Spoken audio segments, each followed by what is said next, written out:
Hello my dear students. तो आज हम हमारे न्यू लेक्चर में शुरुआत कर चुके हैं जो कि सेकंड लेक्चर है। याद रखना कंसंट्रेशन टर्म के अंदर जो मैंने एक तीसरी टर्म लिखाई थी आपको, परसेंटेज W/W, परसेंटेज W/W, इसका दूसरा नाम स्ट्रेंथ भी होता है, स्ट्रेंथ परसेंटेज। ठीक है, ये मैं बताना भूल गया था। इसको आप परसेंटेज स्ट्रेंथ भी लिख सकते हो, मतलब W/V की जगह पे स्ट्रेंथ लिख सकते हो, स्ट्रेंथ मतलब परसेंटेज स्ट्रेंथ। ठीक है, बस नाम था, बताना रह गया था। ठीक है, तो आज का हमारा लेक्चर की नई शुरुआत है जिसका नाम है मोलैरिटी। आज हम पढ़ेंगे, काफ़ी धांसू टॉपिक है, मतलब बच्चों को बहुत प्रॉब्लम होती है इस टॉपिक में कि मोलैरिटी क्या है। एक चीज़ याद रखना, कंसंट्रेशन टर्म में आपने एक ही चीज़ पढ़ी थी कि कंसंट्रेशन टर्म किसी की वैल्यू नहीं होती है, कंसंट्रेशन टर्म रेशियो होता है, रेशियो। ठीक है, ऊपर हमेशा सॉल्यूट आएगा, नीचे हमेशा सॉल्यूट या फिर सॉल्वेंट आएगा, और आज आपकी वो दिन पूरा हो जाएगा जब नीचे सॉल्वेंट आएगा। ठीक है, तो आज देखेंगे कहाँ सॉल्वेंट आएगा सर। तो सबसे पहले हम मोलैरिटी पढ़ते हैं। मोलैरिटी सबसे पहले देखो, हर कंसंट्रेशन टर्म का आपको फॉर्मूला पता होना चाहिए। फार्मूला किसी लिए, क्योंकि डायरेक्ट क्वेश्चन पूछ ले कि मोलैरिटी कैलकुलेट करो डाटा देके, तो आपको निकालता ना चाहिए फार्मूला से। देख लो, कंसंट्रेशन टर्म में दो ही प्रकार के क्वेश्चन पूछते हैं। या तो आपको ये दे देंगे डायरेक्ट डेफिनेशन बेस्ड क्वेश्चन कि जो भी डाटा दिया है उसको पुट करो, आंसर फाइंड करो, या तो रिलेशन वाले। रिलेशन कैसे कि परसेंटेज वेट बाय वेट देके मोलैरिटी पूछ ले, इस तरह से दो प्रकार के क्वेश्चन बनते हैं। ठीक, तो आज हम शुरुआत करते हैं पहले मोलैरिटी से। देखो, मोलैरिटी क्या होती है? Number of moles of solute volume of solution in litre. ठीक है, मोलैरिटी का सिंपल सा मतलब है number of moles of solute, मतलब सॉल्यूट के moles divided by volume of solution in litre. ठीक है, सोल्यूशन का वॉल्यूम लीटर में, सोल्यूशन याद रखना, ऊपर हमेशा सॉल्यूट नीचे सॉल्वेंट। ठीक है, फार्मूला तो आपको याद रखना पड़ेगा। अब बाकी चीज़ें समझने की कि सर हम समझे क्या इससे, what do we mean by this molarity. ठीक है, तो मैंने यहाँ लिखा है, मान लो किसी दवाई पे या फिर कोई भी प्रोडक्ट जिसमें लिक्विड हो, उसके अंदर ऐसे हम 3 मोलर 2 मोलर लिखा रहता है। उसका मतलब क्या है? उसका मतलब आप ये निकाल सकते हो कि 3 मोल, मान लो ये है H2SO4, 3 मोल H2SO, इससे आप मतलब क्या निकालोगे कि 3 मोल H2SO4 प्रेजेंट है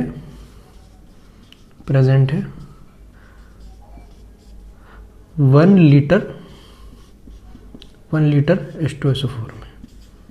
इससे आप ये मतलब निकालना हमेशा। ठीक है, आज एक चीज़ बच्चा, लास्ट क्लास थोड़ा मतलब वर्डिंग बहुत ज़्यादा हो गई थी, तो आज जैसे साइन कन्वेंशन यूज़ करते, इस तरह से मैंने साइन कन्वेंशन यूज़ किया। तो हमेशा याद रखना, मोल ऑफ सॉल्यूट, देखो सॉल्यूट के लिए B यूज़ करेंगे, B, और सॉल्वेंट के लिए A यूज़ करेंगे। क्या करेंगे? A यूज़ करेंगे। इसलिए मैंने देखो, जहाँ पर भी सॉल्यूट है वहाँ पर B भी लिखा है, और जहाँ पर भी आपका मान लो सॉल्वेंट में लिखूंगा, देखो इधर मैंने सॉल्वेंट लिखा है तो इस जगह पे मैं A लिखूंगा, जब वो पढ़ाऊंगा तब मैं लिख दूंगा। याद रखना, सॉल्यूट के लिए हमेशा क्या बोलेंगे? B डिनोट करेंगे, और सॉल्वेंट के लिए A डिनोट करेंगे। याद रखना, ठीक है। तो देखो, मोल ऑफ सॉल्यूट, मोल को n लिखते पता होगा आपको, स्मॉल n, तो mole of solute divided by, अगर वॉल्यूम लीटर में है तो कोई दिक्कत नहीं, ml में होगा तो क्या करना, या तो ml को लीटर में कन्वर्ट कर लेना, नीचे 1000 से डिवाइड कर रहे, या फिर अगर ml ही दिया हो तो ऊपर 1000 से मल्टीप्लाई कर लेना। कैसे मैं बताता हूँ, हाउ डज इट कम।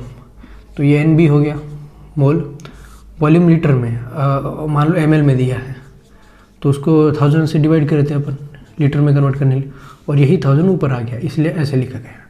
ठीक है, तो ये कुछ उतना बड़ा इशू नहीं है। Second cheese, mole of solute को क्या लिख सकता हूँ मैं? Wait of solute divided by molecular weight of solute, है ना। मोल का फार्मूला आपने पढ़ा होगा। मान लो किसी भी चीज़, मान लो मुझे मोल ऑफ H2SO4 निकालना है, उसके लिए मैं क्या करूँगा?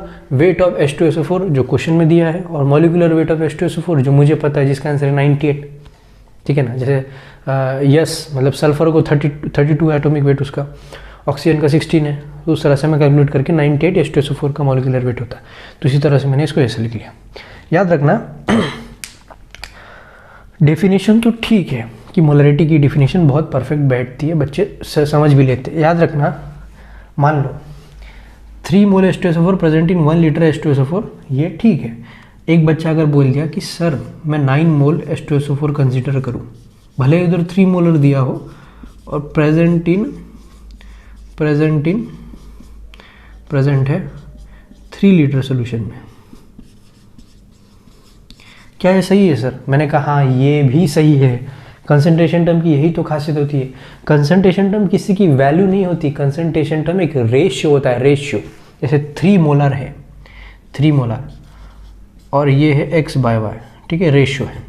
तो मैथमेटिक्स की कोई भी टर्म नहीं बता सकती कि x क्या y क्या, वो तो हमारे कन्वेंशन के लिए हम मान लेते हैं 1 लीटर सोल्यूशन और 3 मोलर, वो तो कन्वेंशन के मार सकते। कोई बच्चा ये माने कि सर मैं 9 मोल H2SO4 प्रेजेंट इन 3 लीटर मान लूँ, ये भी सही है। अभी ये लेके भी क्वेश्चन को सॉल्व करवा सकते हो। जब मैं रिलेशन के अंदर गेम खिलाऊंगा ना, तब मैं ये सब चीज़ें यूज़ करूँगा। फिलहाल मैं आपको अच्छे से बोल रहा हूँ, ये सब अगर आप याद नहीं रखते हो कोई प्रॉब्लम नहीं, आप बस इतना याद रखो, मीनिंग निकालना सीखो। 3 मोलर H2SO4 दिया, उसका मीनिंग क्या निकलोगे, 3 मोल H2SO4 प्रेजेंट है 1 लीटर H2SO4 सोल्यूशन में, ठीक है। इधर सोल्यूशन आएगा, सॉरी, सोल्यूशन में, मतलब 1 लीटर सोल्यूशन में 3 मोल प्रेजेंट। जैसे आपने मैंने कल बताया होगा, जो भी टर्म यहाँ होती है, जो भी टर्म यहाँ होती है वो मीनिंग में इधर लिखी जाती है। यहाँ पर कुछ नहीं है इसलिए मैं 1 लिख रहा हूँ, और जो भी टर्म यहाँ सामने लिखी जाती है इधर, उसको मैं मोल कंसिडर कर, मतलब उसको मैं न्यूमिनेटर कंसिडर कर जाता हूँ, इसलिए मैं जो 3 मोलर है 3 मोल कंसिडर कर लिया।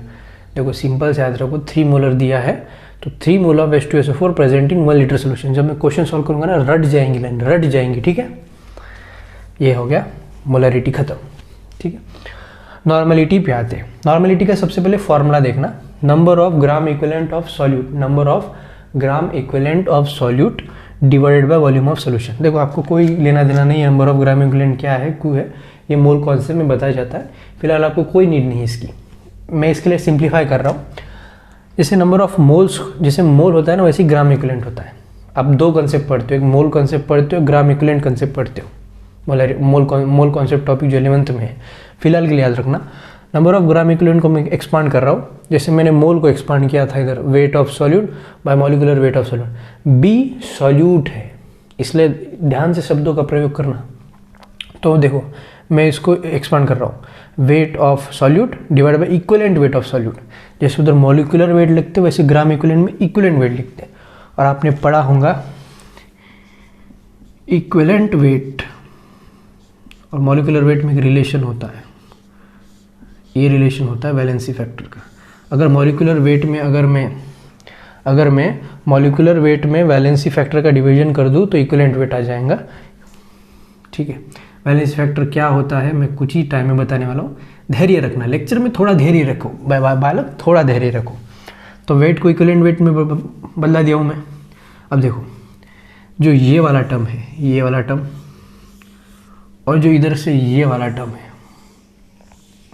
दोनों सेम दिख रहे हैं क्या, तो मैं इक्वेट कर दूं क्या, molarity into M B is equal to normality into equivalent weight, दोनों को मैंने बराबर कर दिया। Molarity into molecular weight of solute is equal to normality into equivalent weight of solute, देखो मैंने बराबर कर दिया। समझ पा रहे, मैं रिलेशन निकालना चाहता हूँ नॉर्मेलिटी और मोलरिटी में क्या रिलेशन है सर, ठीक है। तो देखो इक्विवेलेंट वेट को क्या लिख सकते हैं, molecular weight of solute, equivalent weight of solute को क्या लिख सकते हैं, molecular weight of solute divided by valency factor, divided by valency factor. Molecular weight से मॉलिक्यूलर वेट छटक गया और मोलरिटी आ गई, नॉर्मलिटी आ गई, मोलरिटी इंटू वैलेंसी फैक्टर। नाना बड़े होते हैं मामा, नाना बड़े होते हैं, नानी बड़ी होती है मम्मी, नानी बड़ी होती है, इसलिए हमेशा याद रखना, नानी मम्मी से हमेशा बड़ी होती है, नाना हमेशा मामा से बड़े होते हैं, ठीक है। अब वैलेंसी फैक्टर पे डिस्कशन करते हैं। सर वैलेंसी फैक्टर क्या है, ठीक है। वैलेंसी फैक्टर हम 3 चीज़ों के लिए डिफाइन करते हैं, ठीक है। मैं पोच के एकदम क्लियर तरीके से लिख देता हूँ, क्लियर तरीके से कि वैलेंसी फैक्टर क्या है सर, ये आज ख़त्म ही कर डालते हैं वैलेंसी फैक्टर को, हर जगह पे उठ पड़ता है वैलेंसी फैक्टर। वैलेंसी फैक्टर क्या है ये वैलेंसी फैक्टर, वैलेंसी फैक्टर 3 चीज़ों के लिए डिफाइन करते हैं, एक होता है एसिड, एक होता है बेस, और तीसरा होता है सॉल्ट। ये 3 के लिए हैंडराइटिंग के लिए माफ़ी चाहता हूँ, लेकिन आप ये बहुत इजी पार्ट इसलिए बता दे रहा हूँ।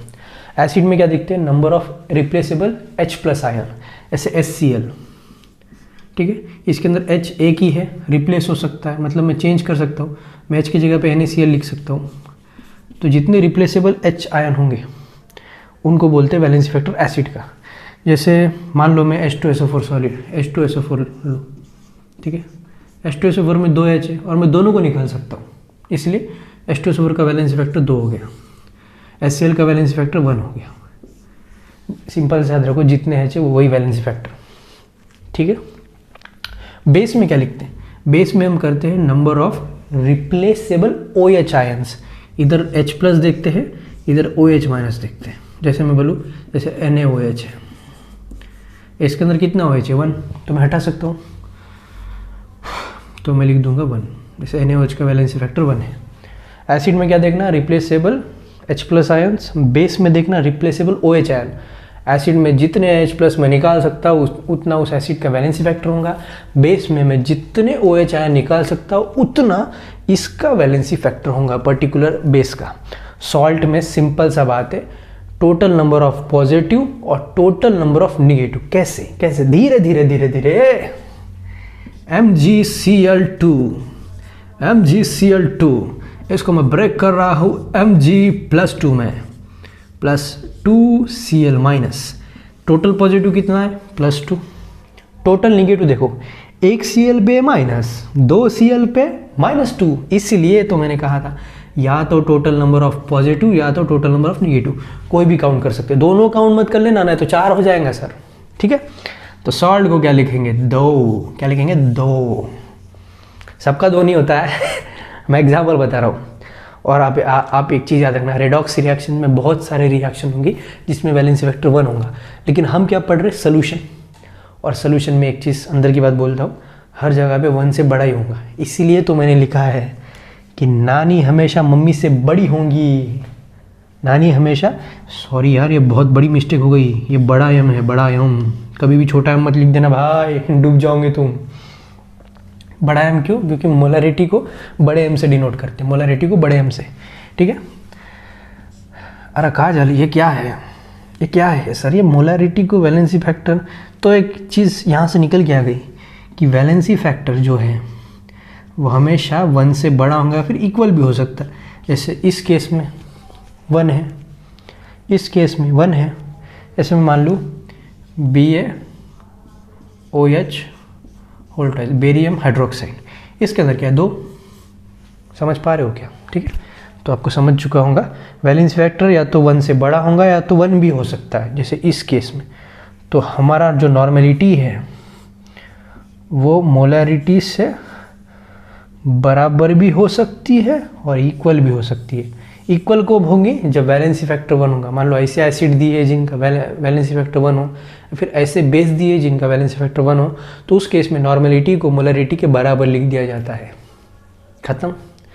2 कंसंट्रेशन आपने पढ़ ली है, उसका तहे दिल से धन्यवाद। नॉर्मेलिटी के ऊपर गौर करने की बात याद रखना हमेशा, ठीक है।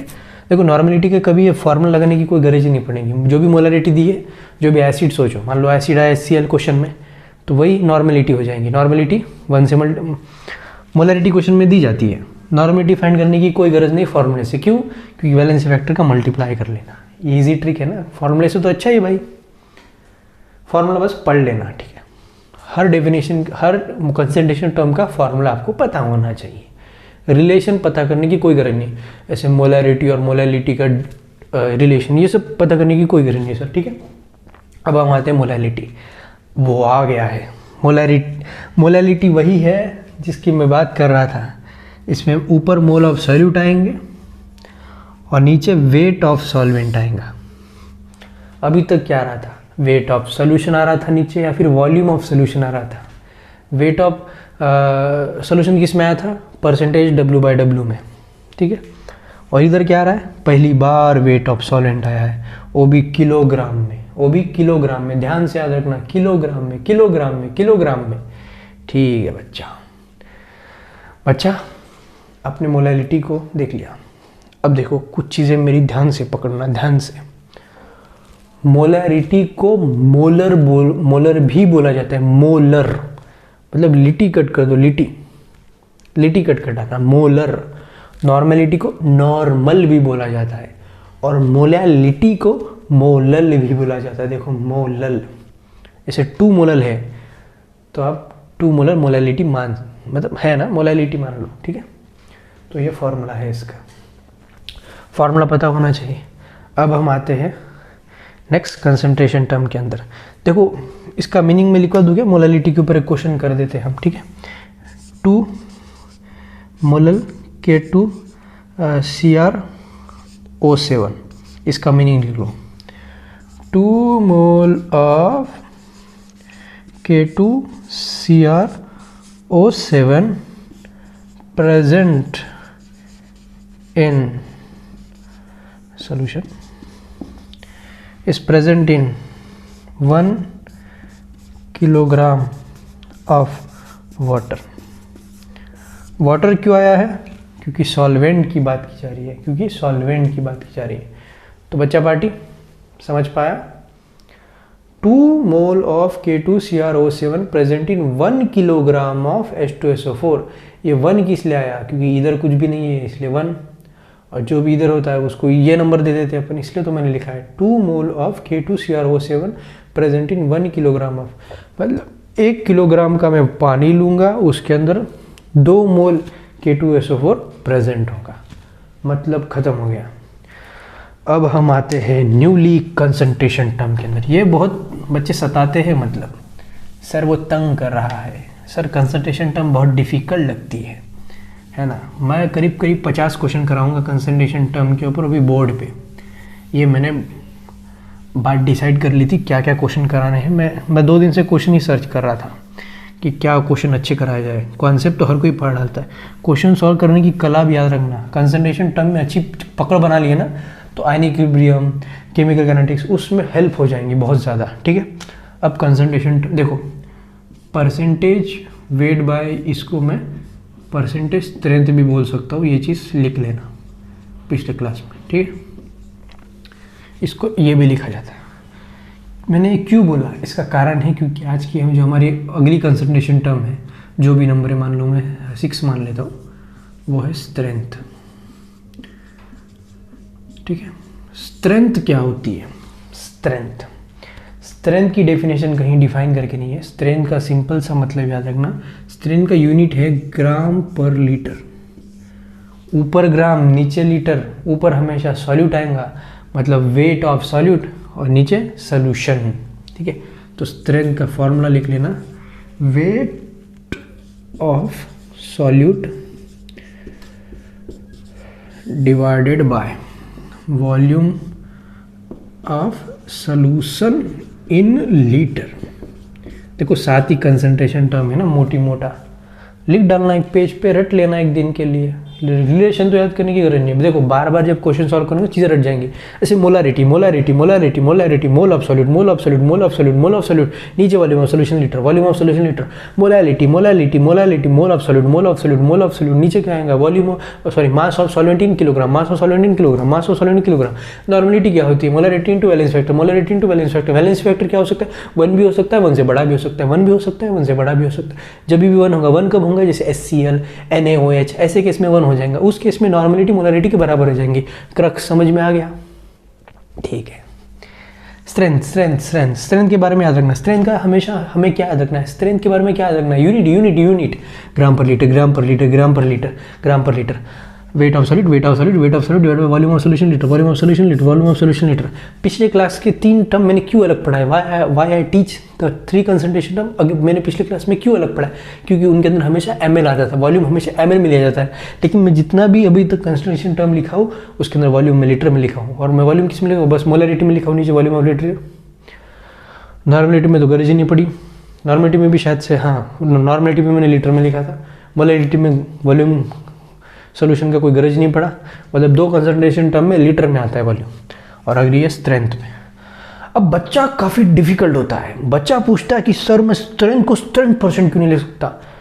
मैंने कहा हाँ लिख तो सकते हो, कैसे लिख सकते हो strength percent, how we can write. तो बच्चा बोलता है सर मैं इधर 100 से मल्टीप्लाई कर लूँगा, अब बन गया परसेंट। तालियां, सबसे पहले तालियां बजाओ कि बच्चे ने काफ़ी गलत तरीके से लिखा है। क्यों? क्योंकि परसेंटेज W/V में जो V था वो ml में था। क्या था? ml में। दिखने में फॉर्मूला सेम है ना, इधर भी वेट ऑफ सॉल्यूट, नीचे volume of solution in ml, ये क्या है लीटर में। और एक चीज़ बोलो क्या, स्ट्रेंथ हमेशा ऐसे निकलती है 20, 30, 40। इसको मैं 100 से मल्टीप्लाई करूँगा तो 200%, 300%। ऐसा कभी सुना है क्या तुमने? बच्चे काफ़ी खतरनाक होते जा रहे हैं आजकल, ठीक है। बच्चा डरो मत, आपकी फिजिकल केमिस्ट्री मेरे हाथ में, मैं कड़क कर दूंगा, ठीक है। देखो लेक्चर अगर ध्यान से सुने ना, बच्चा काफ़ी कुछ कर लेगा। अभी इसके बाद मैं क्वेश्चन करा रहा हूँ, ठीक है। इसके बाद मैं क्वेश्चन ही करा रहा हूँ, ठीक है। क्वेश्चन, ठीक है। Volume of solution in litre हो गया, ठीक है। अब याद रखना, अरे ये 100 कहाँ से लिख दिया? ये 100 तो मैंने वो परसेंटेज में डालने के लिए समझा दिया था, ठीक है। मैंने क्या किया, वेट ऑफ सॉल्यूट का आप क्या लिख सकते हो? वेट ऑफ सॉल्यूट, देख रहे हो, धीरे धीरे धीरे धीरे देखो, धीरे धीरे चीज़ें पकड़ में आती है। Volume of solution, volume of solution in litre. मैंने क्या क्या पता है क्या? ऊपर और नीचे बिना बताए molecular weight of solute, molecular weight of solute से ऊपर नीचे डिवाइड कर दिया। कोई फर्क पड़ा नहीं पड़ा, क्योंकि मैं काट भी सकता हूँ। ये मैंने क्यों किया? इसलिए किया क्योंकि चुक्की आ गया इधर, चुक्की। ये होता है मोलारिटी। मोलारिटी क्या होता है? Wait of solute divided by molecular weight of solute into volume of solution litre. Wait of solute, molecular weight of solute को हम क्या लिखते हैं? इसको मोल ऑफ सॉल्यूट लिखा जाता है, क्योंकि मोल का फॉर्मूला क्या है? वेट बटा मॉलिक्यूलर वेट, खत्म। इसलिए मैं ये पूरी टर्म को molecular molarity into molecular weight of solute, खत्म। बिना बताए इसको ये कर दिया। अब देखो सेकंड पार्ट, ये फर्स्ट पार्ट था। सेकंड पार्ट मैं स्ट्रेंथ को ये भी लिख सकता हूँ, वेट ऑफ सॉल्यूट नीचे volume of solution in litre. मैंने क्या किया, ऊपर नीचे बिना बताए इक्वलेंट वेट ऑफ सॉल्यूट से डिवाइड कर दिया। Equivalent weight of solute and equivalent weight of solute से डिवाइड कर दिया, मल्टीप्लाई डिवाइड। तो क्या हो गया पता है क्या? अरे काफ़ी बड़ी चीज़ हो गई, काफ़ी बड़ी चीज़ हो गई। ये किस में कन्वर्ट हो गया? नॉर्मेलिटी में।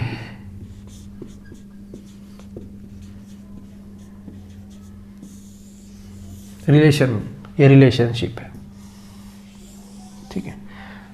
ये रिलेशनशिप है, बस खत्म। बच्चा पार्टी ध्यान से पढ़ना, ठीक है। नोटबुक में लिखते जाओ। जब मैं क्वेश्चन कराऊंगा ना, मैं सही बोल रहा हूँ, 25 से 50 क्वेश्चन कराने वाला हूँ इस चैप्टर में। तो जब रिलेशन देखो, बार बार क्वेश्चन सॉल्व करना हो ना, चुटकियों में कंसंट्रेशन टप्पा चलेंगे। कोई भी क्वेश्चन किसी भी साल का हो, चुटकियों में कर लोगे तो, ठीक है।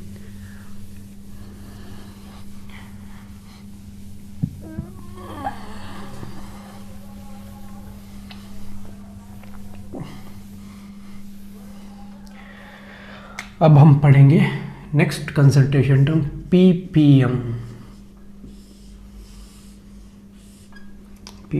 अब बस 2 ही कंसंट्रेशन टर्म बाकी, पीपीएम बाकी, मोल फ्रैक्शन बाकी। तो धैर्य बनाए रखना, पीपीएम पढ़ेंगे, काफ़ी सही तरीके से पढ़ेंगे। जो लोग 3 ppm 2 ppm लिखते हैं, सर ये पार्ट्स पर मिलियन क्या है, इसका मतलब समझेंगे। पीपीएम की एक डेफिनेशन याद रखना। पीपीएम क्या होता है? जब भी whenever solute is present in traces amount, क्या sir? traces amount। whenever solute is present in trace amount, मान लो ये इतना बड़ा सोल्यूशन है, मान लो, ठीक है। मैं एग्जाम्पल देता हूँ, एग्जाम्पल समझो। तो इसके मैं सबसे पहले इसके एग्जाम्पल लिख देता हूँ, क्या क्या है। ऐसे पोल्यूटेंट्स इन एयर, जैसे CO2, carbon dioxide, carbon monoxide air में। हवा कितनी ज़्यादा है और CO2, O2, NO2 कितना है? इतना सा। जब भी सॉल्यूट बहुत कम हो सोल्यूशन के मात्रा में, तब पीपीएम वर्ड यूज़ करते हैं। अरे सब समझाऊंगा यार, तुम देख नहीं रहे हो, गजब कर रहे हो यार। पोल्यूटेंट्स इन एयर, ठीक है। और एक एग्जांपल है जो कोई बताता नहीं, फ्लोराइड आयन इन कोलगेट, बहुत कम मात्रा में होता है। इससे आपके दांत पीले हो सकते हैं, पता होगा ना, फ्लोराइड कंसंट्रेशन आपने बायोलॉजी में पढ़ा होगा। इससे दांत पीले वाइट का चक्कर है फ्लोराइड आयन का, ठीक है। नेक्स्ट होता है impurities in heavy water,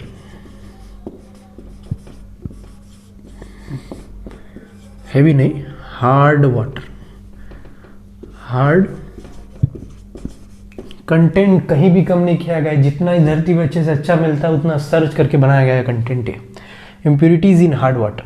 अब देखो सर ये 2000 ग्राम हार्ड वाटर में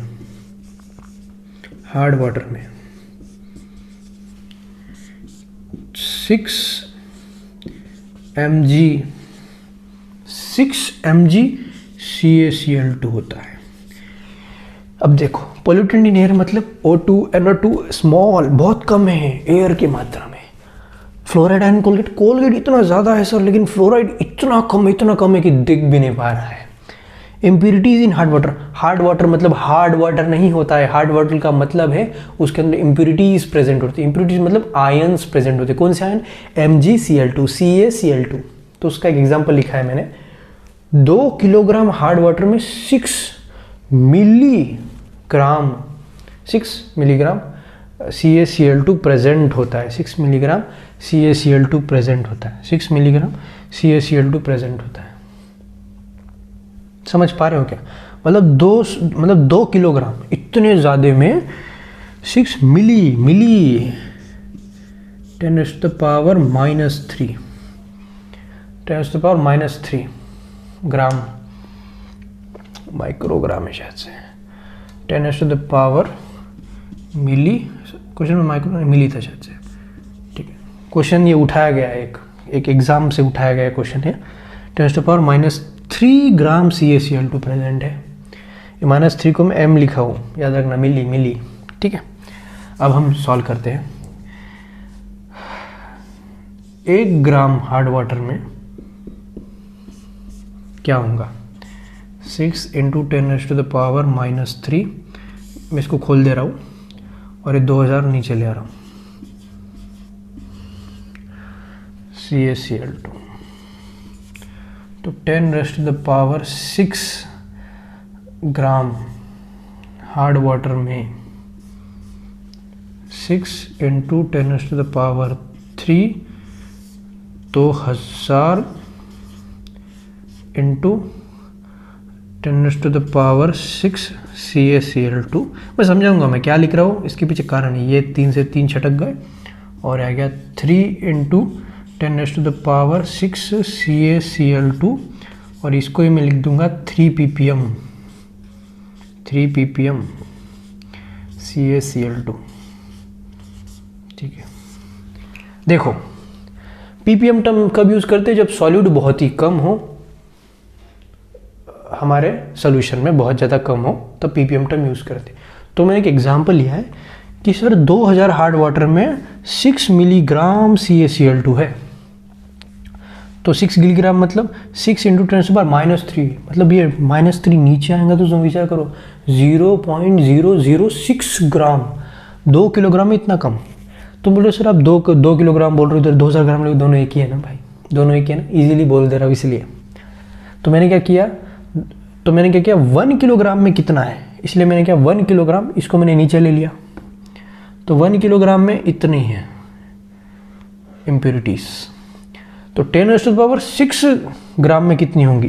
तो मैंने 10⁻⁶ से मल्टीप्लाई कर दिया तो मुझे मिल गया 3 × 10⁻⁶ CaCl2। टारगेट धीरे धीरे पकड़ो। 2000 ग्राम में इतनी थी, 1 ग्राम में इतनी है, 10⁻⁶ ग्राम में कितनी होंगी? इतनी। देखो ये नंबर कितना छोटा लग रहा है ना, कितना छोटा लग रहा है नंबर। इसीलिए ये 10⁻⁶ कहाँ से आया? मिलियन पार्ट्स पर मिलियन। ये m इसकी वजह से मैंने लिया है। क्यों लिखा है? क्योंकि देखो ना तुम राजा, तुम देखते नहीं हो, इसलिए तो कितना बोलने में आसान लग रहा है। 3 ppm मतलब 2000 ग्राम में 3 ppm CaCl2 मतलब बोलने में कितना आसान लग रहा है। 3 ppm क्या है? 3 ppm। अब हम देखो, मैं एक जादू की बात बताता हूँ सर, इसको पढ़ने का तरीका काफ़ी अलग है। जैसे मैं लिखता हूँ 3 ppm, क्या है? ppm। इसका मतलब क्या है? 3 पार्ट्स पर मिलियन। 3 पार्ट्स पर मिलियन। अरे पोंछ दो ना, बोर्ड कम पढ़ रहा है तो बच्चे पढ़ तो लिए, नोट्स अच्छे से बनाना। लेक्चर पॉज करो, नोट बनाओ, ठीक है। इसका मतलब क्या है सर? कभी भी 2 ppm 3 ppm उसका मतलब मैं आज निकालने सीखा हूँ, आज तक किसी ने कभी नहीं बताया कि ये सर 3 पार्ट्स मिलियन क्यों बोला है।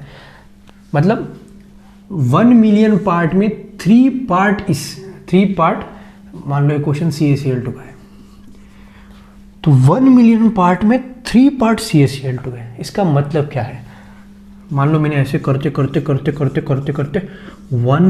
मिलियन गोले बना डाले, 1 मिलियन गोले बना डाले, उसमें से 3 गोले CaCl2 है। इसका मतलब ये है, इसका मतलब समझ में आ गया ना? फीलिंग समझ में आ गई तुमको, फीलिंग समझ में आ गई तो फीलिंग ही तो मेन है। 3 पार्ट्स पर मिलियन, मतलब मैं अगर 1 मिलियन गोले रखूंगा तो उसमें से 3 गोले CaCl2 के है।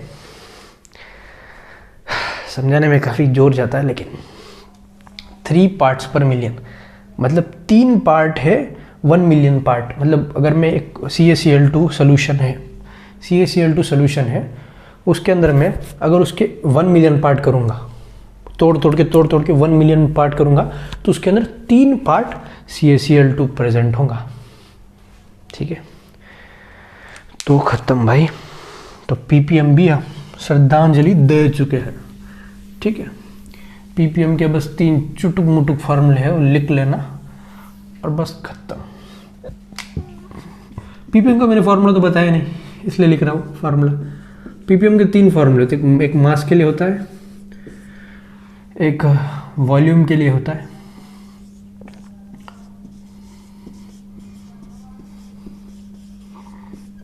एक होता है, देखो पहले लिख लेते हैं, ppm बाय मास। इसका मतलब क्या है? Wait of solute present in, wait of solute divided by mass है ना, तो नीचे भी mass of solution, weight of solution into 10⁻⁶। यही खासियत है। तो मैं एक चीज़ लिख रहा हूँ सर, हम परसेंटेज W में तो यही लिखते थे, wait of solute by volume of solution. बस क्या लिख रहे हैं इस बार नया? 10⁻⁶। क्यों? क्योंकि मिलियन है, पार्ट्स पर मिलियन, ये फार्मूला है। फीलिंग आप समझ चुके हो, बस खत्म। इसका क्या लिखेंगे? आप इसमें ये लिख सकते हो, सॉरी सेकंड ये है शायद से, ppm वो अपना ये मास बाय वॉल्यूम, ठीक है। ppm मास बाय वॉल्यूम, मतलब ऊपर आएगा मास, नीचे आएगा वॉल्यूम, तो आएगा मास वेट ऑफ सॉल्यूट। देखो वेट और मास बराबर होते हैं, मैं जहाँ वेट बोल रहा हूँ वहाँ वही मास होता है, क्योंकि आपने पढ़ा होगा, फिजिक्स नहीं पढ़ रहे हम, केमिस्ट्री पढ़ रहे हैं। केमिस्ट्री में मास और वेट बराबर होते हैं। तो wait of solute by volume of solution 10⁻⁶, बस 10⁻⁶ का मल्टीप्लाई करते जाना।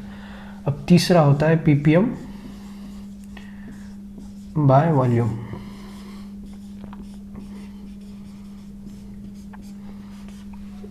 Volume of solute divided by volume of solution into 10⁻⁶। बस बी सॉल्यूट के लिए इंडिकेट करते हैं, ठीक है। तो ये 3 फॉर्मूले हैं, आपको पता होना चाहिए। तो मैं एक क्वेश्चन ले लेता हूँ, आपको समझ में आ जाएगा।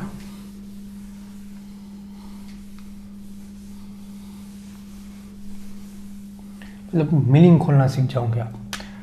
मान लो मैं ऐसा दिखाऊँ, 5 ppm weight by volume CaMgCl2 है।